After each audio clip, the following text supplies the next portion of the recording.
നമസ്കാരം. മലയാളി വാർത്ത ലൈഫിലേക്ക് എല്ലാ മാന്യ പ്രേക്ഷകർക്കും സ്വാഗതം.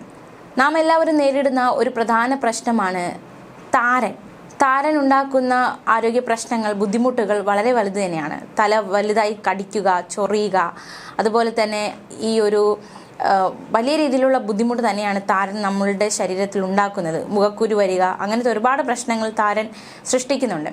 ഈ താരനെ മാറ്റാനായി നമ്മൾ ഒരുപാട് കാര്യങ്ങൾ ചെയ്യും. വീട്ടിലെ പൊടിക്കൈകൾ നമ്മൾ പരീക്ഷിക്കും, ബ്യൂട്ടി പാർലറുകളിൽ പോകും, അങ്ങനെ ഒരുപാട് കാര്യങ്ങൾ നമ്മൾ ചെയ്യാറുണ്ട്. ശിരോചർമ്മത്തിൻ്റെ ഉപരിതലത്തിലെ കോശങ്ങൾ പൊടി പോലെ കൊഴിഞ്ഞു പോകുന്ന അവസ്ഥയാണ് താരൻ. ഇത്തരം കൊഴിഞ്ഞുപോക്ക് സ്വാഭാവികമായി സംഭവിക്കുന്ന കാര്യമാണ്. പക്ഷേ അതിൻ്റെ തോത് വർദ്ധിക്കുമ്പോൾ അത് വലിയ ബുദ്ധിമുട്ടായി മാറും. താരൻ ലളിതമായ രോഗാവസ്ഥയാണ്, പക്ഷെ അതുണ്ടാക്കുന്ന മാനസിക പ്രയാസങ്ങൾ വളരെ വലുത് തന്നെയാണ്. താരൻ എന്താണെന്നും അതിനെ എങ്ങനെ നേരിടണം എന്നുള്ളതിനെക്കുറിച്ച് ഒട്ടേറെ തെറ്റായ ധാരണകളും നമുക്കിടയിലുണ്ട്.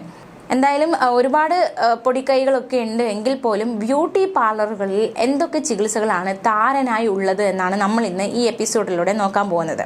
ബ്യൂട്ടീഷ്യൻ സൗമ്യ നമ്മളോട് ഇതിനെക്കുറിച്ചുള്ള കൂടുതൽ വിശദാംശങ്ങൾ പങ്കുവയ്ക്കുകയാണ്. താരന് വേണ്ടി എന്തൊക്കെ ട്രീറ്റ്മെൻ്റ് ആണ് ബ്യൂട്ടി പാർലറിൽ ഉള്ളത് എന്നതടക്കമുള്ള ചില വിവരങ്ങളാണ് നമ്മളോട് പങ്കുവയ്ക്കുന്നത്. ബ്യൂട്ടീഷ്യൻ്റെ വാക്കുകളിലേക്ക്. നമ്മളിപ്പോ സ്ത്രീകള് നമ്മുടെ മുടി എന്ന് പറഞ്ഞാൽ സ്ത്രീകൾക്ക് ഏറ്റവും പ്രധാനപ്പെട്ട ഒരു കാര്യം തന്നെയാണ്. അപ്പൊ അതിന് വേണ്ടിയിട്ട് ഒരുപാട് ട്രീറ്റ്മെന്റ്, ഒരുപാട് കാര്യങ്ങൾ സ്ത്രീകൾ ചെയ്യാറുണ്ട്.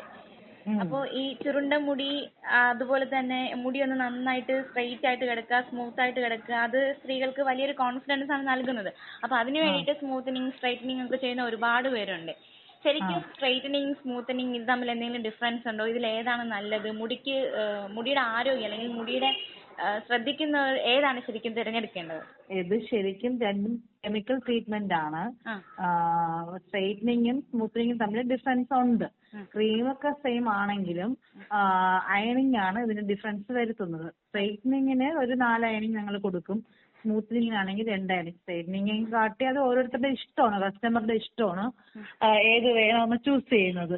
ഇപ്പോൾ അപ്പം നമ്മൾ പറഞ്ഞു കൊടുക്കാനുള്ളതിൽ സ്മൂത്തനിങ് ആണെന്ന് പറഞ്ഞാൽ അതാണ് കുറച്ചും കൂടി ബെറ്റർ എന്ന് പറയാം. അത്രയും നമുക്ക് അയണിങ് കുറവായിരിക്കും, മുടിക്ക് അത്രയും മാത്രം പ്രൊട്ടക്ഷനും ആണ്. മറ്റേ സ്മൂത്തനിങ് സ്ട്രെയിറ്റനിങ്ങിന് ആകുമ്പോഴത്തേക്ക് കൂടുതൽ അയണിങ് കൂടുതലായിട്ട് വരും. അതാണ് ഇത് തമ്മിലുള്ള ഡിഫറൻസ്. അപ്പൊ ഈ മുടി നല്ല നീളത്തിൽ അല്ലെങ്കിൽ നല്ല സ്ട്രെയിറ്റ് ഉള്ളതാക്കാൻ വേണ്ടി വേറെ എന്തെങ്കിലും ട്രീറ്റ്മെന്റ് ഉണ്ടോ? സ്മൂത്തനിങ്, സ്ട്രെയിറ്റനിങ് ഉണ്ട്. അതാണ് ഞാൻ പറഞ്ഞത്. ഇത് സ്ട്രെയിറ്റനിങ്, സ്മൂത്തനിങ് എന്ന് പറയുന്നത് കെമിക്കൽ ട്രീറ്റ്മെന്റ് ആണ്. നമ്മള് ഹെയറിന്റെ ക്യൂട്ടിക്കിള് ഓപ്പൺ ആക്കിയിട്ട് ചെയ്യുന്ന സംഭവമല്ല സ്ട്രെയിറ്റനിങ്.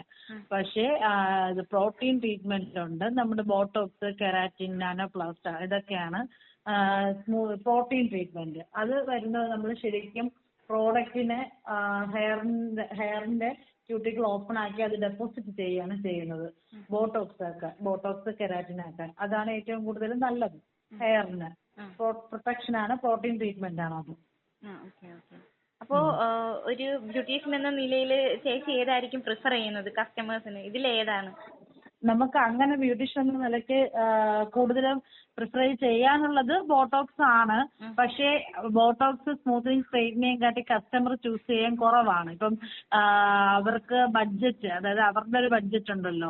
ഇപ്പം എല്ലാവരും നന്നായിട്ട് ക്യാഷ് ചെലവാക്കുന്ന വ്യക്തികളായിരിക്കണമെന്നില്ല.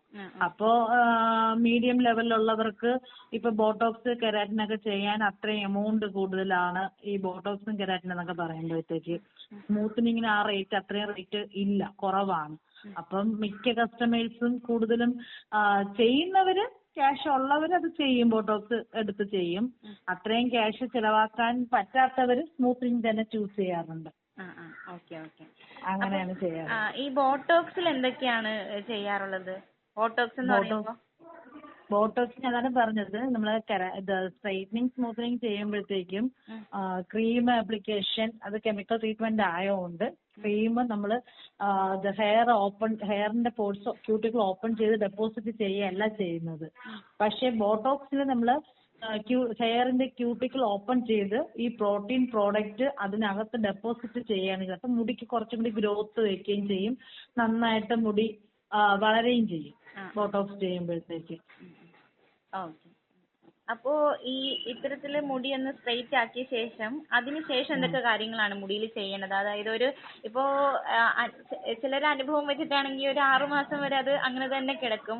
പക്ഷെ പിന്നെ വീണ്ടും നമ്മുടെ മുടി വളരുമ്പോൾ വീണ്ടും പഴയ മുടി ചുരുണ്ട് തന്നെ വളർന്നു വരിക, അങ്ങനത്തെ ഒരുപാട് പ്രശ്നങ്ങൾ നേരിടുന്നവരുണ്ട്.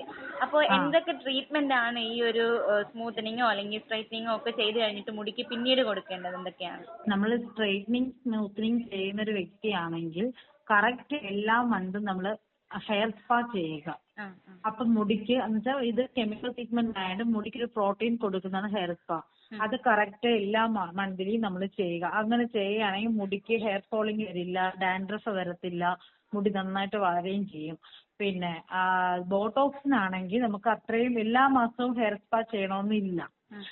ഡാൻഡ്രഫ് എന്തെങ്കിലും വരെയോ മുടി കൊഴിച്ചിൽ എന്തെങ്കിലും ഉണ്ടെങ്കിൽ മാത്രം ഒരു 4-5 മാസം കഴിഞ്ഞിട്ട് ഹെയർ സ്പാ ചെയ്താൽ മതി. പക്ഷെ കെമിക്കൽ ട്രീറ്റ്മെന്റ് ചെയ്യുമ്പോഴത്തേക്ക് മസ്റ്റാണ് എല്ലാ മന്ത്ലിയും സ്പാ ചെയ്യണമെന്നുള്ളത് മസ്റ്റാണ്. പിന്നെ സ്മൂത്തനിങ് സ്ട്രെയിറ്റനിങ് ചെയ്ത ഹെയർ ഒരു കാരണവശാലും ചുരുണ്ടു പോകത്തില്ല. 1 ഇയർ നമ്മളത് വെട്ടിക്കളഞ്ഞാൽ മാത്രമേ ആ മുടി പോകത്തുള്ളൂ. അല്ല ചെയ്ത മുടി അതേ ഇതിലെ പ്രോസസ്സിൽ കിടക്കും. റൂട്ടിൽ നിന്ന് വളർന്നു വരുന്ന മുടി മാത്രമേ നമ്മുടെ പഴയ ഹെയർ വരത്തുള്ളൂ. ബോട്ടോക്സിനാണെങ്കിൽ നമുക്കത് മാനേജ് ചെയ്യാൻ വേണ്ടി പറ്റും. കാര്യം എന്ന് വെച്ചാൽ നമ്മുടെ ഈ ബോട്ടോക്സ് ഒരു 40 വാഷ് കഴിയുമ്പോൾ മാത്രമേ ഹെയറിന്റെ ടെക്സ്ചർ മാറത്തുള്ളൂ. റൂട്ടിൽ നിന്ന് വളർന്നു വരുന്ന മുടിയും നമ്മുടെ ഈ ബോട്ടോക്സ് ചെയ്ത ഹെയറും തമ്മിൽ അത്രയും ഡിഫറൻസ് നമുക്ക് തോന്നത്തില്ല. പക്ഷെ സ്ട്രെയിറ്റനിങ് സ്മൂത്തനിങ് ചെയ്ത ഹെയർ ആണെങ്കിൽ നമുക്ക് ആ ഡിഫറൻസ് അറിയാൻ പറ്റും. റൂട്ടിൽ നിന്ന് വളർന്നു വരുന്ന മുടി നമ്മുടെ പഴയ കേളി ഹെയറും നമ്മൾ ചെയ്തിട്ടിരിക്കുന്ന മുടി നല്ല പക്ക സ്ട്രെയിറ്റ് ലുക്കായിട്ടും കിടക്കുമ്പോൾ ആ ഡിഫറൻസ് അറിയാൻ പറ്റും. അപ്പോ ഈ ചുരുണ്ട മുടിക്കാര് മുടി സ്ട്രെയിറ്റ് ചെയ്യുമ്പോ എന്തൊക്കെ കാര്യങ്ങളാണ് ശ്രദ്ധിക്കേണ്ടത്? കൂടുതലും ഇങ്ങനെ സ്ട്രെയിറ്റനിങ് എന്നൊരു ഓപ്ഷൻ തിരഞ്ഞെടുക്കാവരായിരിക്കുമല്ലോ. അപ്പോ ആണ് അവർക്ക് വേറെ ഓപ്ഷൻ എന്ന് വെച്ചാൽ വേറെ ഒന്നും ഇല്ല. നമ്മൾ ചെയ്യുന്നെങ്കിൽ കറക്റ്റ് സ്പാ ചെയ്ത് പോവുക. പിന്നെ ഈ റൂട്ട് വളർന്നു വരുന്നതിനനുസരിച്ച് നമ്മൾ സ്മൂത്തനിങ് ചെയ്തുകൊണ്ടിരിക്കുക. റൂട്ട് നമുക്കിപ്പോ 1 ഇയർ ആകുമ്പോൾ ശരിക്കും ഒരു 6 മന്ത് കഴിഞ്ഞാൽ മാത്രമേ നമുക്ക് വീണ്ടും ക്രീം ആപ്ലിക്കേഷൻ ചെയ്യാൻ പറ്റുള്ളൂ. അപ്പം 1 ഇയർ ഒക്കെ കഴിഞ്ഞിട്ട് ട്രെയിനിങ് സ്മൂത്തനിങ് ചെയ്യുന്നതാണ് ഏറ്റവും ബെറ്റർ. അപ്പോ ഈ ചെയ്യുന്ന സമയത്ത് ഒരു ഷൈനിങ് ഉണ്ടല്ലോ, അത് പക്ഷെ ഒരു മാസമൊക്കെ കഴിയുമ്പോൾ ഷൈനിങ് പതുക്കെ പോകുന്നത് ശ്രദ്ധയിൽപ്പെട്ടിട്ടുണ്ട്.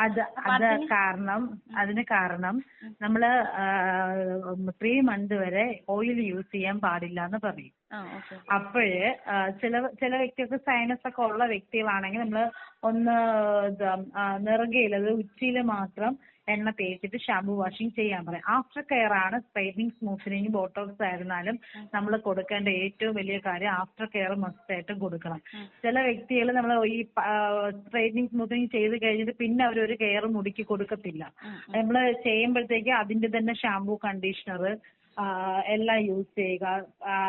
മിനിമം മാക്സിമം ഒരു 2 മന്ത് കൂടുമ്പോഴെങ്കിലും ഇപ്പൊ എല്ലാ മന്തിലും ഹെയർ സ്പാ ചെയ്യാൻ പറ്റാത്ത വ്യക്തികൾ കാണും ക്യാഷിന്റെ പ്രോബ്ലം കൊണ്ട്. അങ്ങനെയുള്ള വ്യക്തികൾ 2 മന്ത് കൂടുമ്പോഴെങ്കിലും ശരിക്കും പ്രോട്ടീൻ ട്രീറ്റ്മെന്റ് ചെയ്തു പോയാൽ മാത്രമേ ആ ഷൈനിങ് നമുക്ക് നിലനിർത്താൻ പറ്റത്തുള്ളൂ. അല്ലാതെ നമ്മൾ തൽക്കാലം അയ്യോ മുടി ചെയ്യണം എന്നുള്ള ആഗ്രഹം കൊണ്ട് ചെയ്തിട്ട് പിന്നെ ഒരു ആഫ്റ്റർ കെയറും ചെയ്യാത്ത വ്യക്തികളുടെ മുടിയാണ് ഡ്രൈ ആവുകയും പൊട്ടിപ്പോവുകയും ആ ഷൈനിങ് പോവുകയൊക്കെ ചെയ്യുന്നത്. നമ്മള് ബ്യൂട്ടി പാർലർ അവർ പറയുന്നതനുസരിച്ച് ബ്യൂട്ടീഷ്യൻ പറയുന്നതനുസരിച്ച് നമ്മളത് ആഫ്റ്റർ കെയർ കൊടുത്തു പോവുകയാണെങ്കിൽ മുടിക്കൊരു ഡാമേജും വരത്തില്ല. അപ്പൊ ഈ സെറം ഒക്കെ ഉപയോഗിച്ച യൂസ് ചെയ്യാം, കിട്ടും ഷൈനിങ് കിട്ടും. അതാണ് ഞാൻ പറഞ്ഞത്. നമ്മളിപ്പോ സ്പാ ചെയ്തതിനു ശേഷം സെറം, അത് ആഫ്റ്റർ കെയർ എന്ന് പറയുന്നത് ഷാമ്പു, കണ്ടീഷണർ, സെറം, ഇത് 3ഉം നമ്മൾ കറക്റ്റ് ചെയ്ത് പോയാൽ മാത്രമേ ആ ഒരു ഷൈനിങ് നമുക്ക് കിട്ടത്തുള്ളൂ. അതുപോലെ ഹെയർ സ്പായും ചെയ്യണം. അപ്പൊ ഷാമ്പു ചെയ്യാന്ന് പറയുമ്പോ അതിൽ അടുത്ത ഡൗട്ട് അത് എത്ര ദിവസം ചെയ്യണം അങ്ങനെ ഒരു സംശയം ഉദിക്കുകയാണ്. അപ്പോ അത് നമുക്കിപ്പം ഒരു ഡെയിലി പുറത്തു പോയി ട്രാവലിംഗ് ചെയ്ത് വരുന്നൊരു വ്യക്തിയാണെങ്കിൽ 2 ഡേയ്സ് കൂടുമ്പോഴെങ്കിലും ഷാമ്പു വാഷ് ചെയ്യുക. അതുപോലെ കണ്ടീഷണർ യൂസ് ചെയ്യണം. ഇല്ല അങ്ങനെയുള്ള വ്യക്തി അല്ല എങ്കിൽ ഇപ്പം ഹൗസ് വൈഫ് ഉണ്ട് അങ്ങനെയൊക്കെ ഉള്ളവരാണെങ്കിൽ ഒരു 1 വീക്ക് കഴിയുമ്പോഴത്തേക്ക് 1 വീക്ക് കഴിയുമ്പോഴത്തേക്ക് ഷാമ്പു വാഷ് ചെയ്ത് നമുക്ക് കണ്ടീഷണർ യൂസ് ചെയ്യാം. ഷാമ്പു ഇടുമ്പോൾ തന്നെ കണ്ടീഷണർ മസ്റ്റ് ആണ് യൂസ് ചെയ്യണം. അത് കഴിഞ്ഞ് മുടി ഒന്ന് ഡ്രൈ ചെയ്തതിന് ശേഷം ചെറിയ നനവില് സിറവും കൊടുക്കണം. പിന്നെ സ്ത്രീകൾ നേരിടുന്ന ഏറ്റവും വലിയ, സ്ത്രീകളെന്നല്ല എങ്കിൽ പോലും നമ്മൾ സ്പെഷ്യലൈസ് ചെയ്യുമ്പോൾ ഈ ഡാൻഡ്രഫ് ഭയങ്കര വലിയൊരു പ്രശ്നം തന്നെയാണ്. അപ്പോൾ അതിനെ മറികടക്കാൻ എന്തൊക്കെ, നാച്ചുറൽ ആയിട്ട് ഒരുപാട് കാര്യങ്ങൾ ചെയ്യുന്നവരുണ്ടാകും. ഈ ട്രീറ്റ്മെന്റിൽ, ബ്യൂട്ടി പാർലറിലെ ട്രീറ്റ്മെന്റ് എന്തൊക്കെയാണ് ഡാൻഡ്രഫിന്? ഡാൻഡ്രഫ് ട്രീറ്റ്മെന്റ് എന്ന് പറയുന്നത് നല്ല ഡാൻഡ്രഫ് ഉണ്ടെങ്കിൽ നമുക്ക് ഡാൻഡ്രഫിന്റെ ട്രീറ്റ്മെന്റ് ഉണ്ട്. അത് നമ്മൾ ഹൈ ഫ്രീക്വൻസി ഒക്കെ കൊടുത്താണ് ചെയ്യുന്നത്. അത് ചെയ്യുന്നതിൽ നല്ല ഡാൻഡ്രഫ് ആണെങ്കിൽ ഒരു 4-5 സിറ്റിംഗ് ചെയ്താൽ മാത്രമേ നമുക്കത് വ്യത്യാസം വരത്തുള്ളൂ. സ്കാൽപ്പ് ഡ്രൈ ആയി തന്നെയാണ് ഈ ഡാൻഡ്രഫ് വരുന്നത്. ശരിക്കും സ്കാൽപ്പ് ഡ്രൈ ആവുക, പിന്നെ ഈ പുറത്ത് പോയിട്ടൊക്കെ വരുന്നവർ ഡെയിലി തല വാഷ് ചെയ്യാതിരിക്കുക, അങ്ങനെയൊക്കെ വരുമ്പോഴത്തേക്കും സ്കാൽപ്പ് ഡ്രൈ ആവും. അത് കുറച്ചൊക്കെ ആണെങ്കിൽ ഡാൻഡ്രഫ് ആണെങ്കിൽ നമുക്ക് ഈ പ്രോട്ടീൻ ട്രീറ്റ്മെന്റ് ഹെയർ സ്പാ ചെയ്യുമ്പോൾ തന്നെ ഡാൻഡ്രഫ് മാറും. അത് കഴിഞ്ഞിട്ട് നമ്മൾ ആഫ്റ്റർ കെയർ കൊടുക്കുക.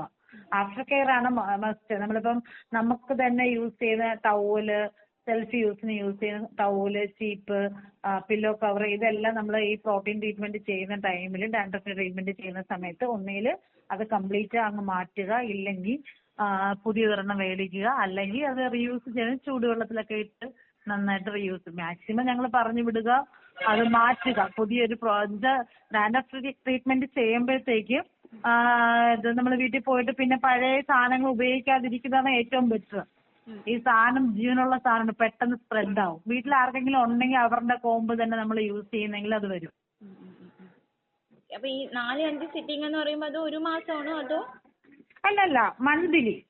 ഇപ്പൊ ഈ മന്ത് ഇപ്പൊ ഒരെണ്ണം ചെയ്യുകയാണെങ്കിൽ പിറ്റേ മന്ത് കറക്റ്റ് അത് ഫോളോ അപ്പ് ചെയ്ത് പോകുന്നൊരു വ്യക്തിക്ക് നല്ല മാറ്റം ഉണ്ടാവും. പക്ഷെ ഫസ്റ്റ് തന്നെ മാറ്റം ഉള്ളവർ തന്നെ ഞങ്ങളുടെ പാർലറിൽ വന്നിട്ട് പറയുന്നവരുണ്ട്. ഒരു സിറ്റിംഗിൽ തന്നെ നല്ല ഡാൻഡ്രഫ് ഉള്ള കൊച്ചിന് ഒരു സിറ്റിംഗ് ചെയ്തപ്പോൾ തന്നെ നല്ല വ്യത്യാസമുണ്ട്. കാരണം വെച്ചാൽ തല ഇങ്ങനെ നമ്മള് പേന് ചൊറിയും പോലെ ചൊറിയുമെന്നാണ് പറയുന്നത് ഈ ഡാൻഡ്രഫ് കാരണം.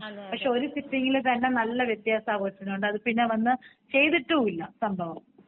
എന്നുവെച്ചാൽ ആദ്യം ആ സിറ്റിംഗ് ചെയ്തു, അതുപോലെ വീട്ടിലത്തെ കാര്യങ്ങൾ ഞാൻ പറഞ്ഞ എല്ലാം ഫോളോ അപ്പ് ചെയ്തപ്പോൾ തന്നെ നല്ലൊരു മാറ്റം ഉണ്ടെന്ന് പറഞ്ഞ് പിന്നെ കറക്റ്റ് സ്പായാണ് ചെയ്തിപ്പോ പോകുന്നത്. അങ്ങനെയുള്ളവരും ഉണ്ട്. അപ്പൊ ട്രീറ്റ്മെന്റിലൂടെ മാറ്റാവുന്നതേ ഉള്ളൂ ഈ പ്രശ്നങ്ങളൊക്കെ. അതെ. ഓക്കെ. അപ്പൊ ചേച്ചിയുടെ ബ്യൂട്ടി പാർലർ എവിടെയാണ്? എന്റേത് കുറ്റിച്ചിലാണ്. പാർലറിന്റെ പേര് കാട്ടാക്കട കുറ്റിച്ചൽ. പാർലറിന്റെ പേര് fairy queen makeover studio and gym എന്നാണ്. ഓക്കെ. അപ്പൊ ഇത്രയും നേരം ഇത്രയും വിലപ്പെട്ട വിവരങ്ങൾ ഞങ്ങളെ പ്രേക്ഷകരുമായി പങ്കുവച്ചതിന് വളരെയധികം നന്ദിയുണ്ട്.